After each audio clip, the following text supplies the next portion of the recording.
Right, ladies and gentlemen, you've got to be very gentle with me. This is my very first rant. Whilst Dave goes off to farmers' markets every weekend, I'm left home, and it's because I'm rude to people. Oh. So I'm going to be very nice, so I'm allowed out again.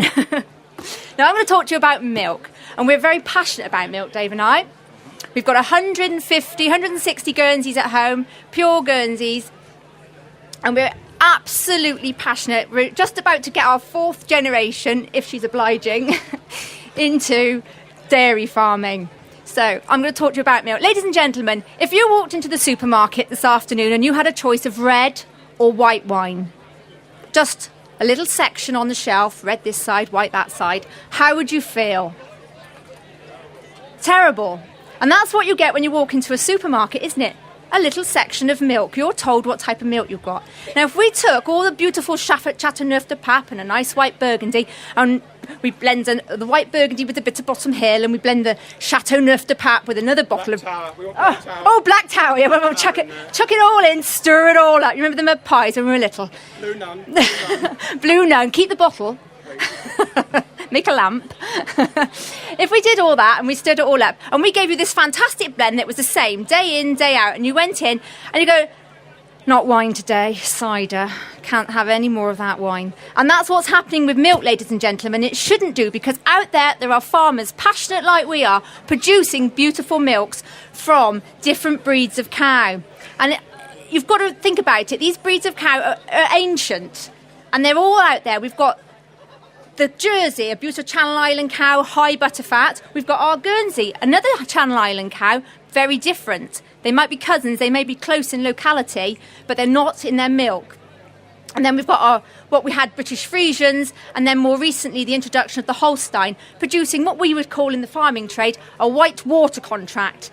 The dairy industry have said the consumer doesn't like butterfat. We don't want any butterfat on our milk. Do you or don't you? We don't know. The butterfat's where the fat-soluble vitamins are, and that's what you're after. Surely. This is how your child, your growing children, to prevent osteoporosis, we need fat-soluble vitamins. You cannot use the calcium in the milk without the fat-soluble vitamins. What are you doing? The fat percentage is low. It's only 5% in our premium milk. 5%, ladies and gentlemen. If I gave you a teaspoon and said, take the fat out, could you? No. What are you doing buying all this white water? It's the washings through in our dairy. We don't even give it to the cat. It's dreadful. Anyway, we've got these different breeds of cow, and what I also want to tell you, which is very important, the different breeds of cow have different proteins or percentages of proteins. Now, what there is basically the beta-casein in the milk, 30% of the protein is either A1 or A2. Our traditional breeds are mainly A2.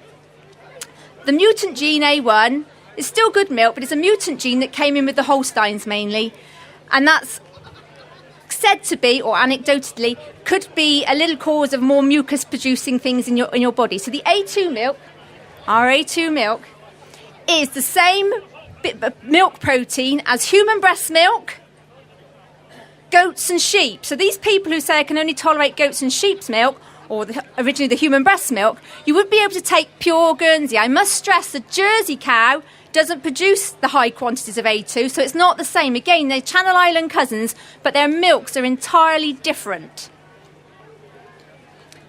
What else do we want to tell them, Dave? Nothing.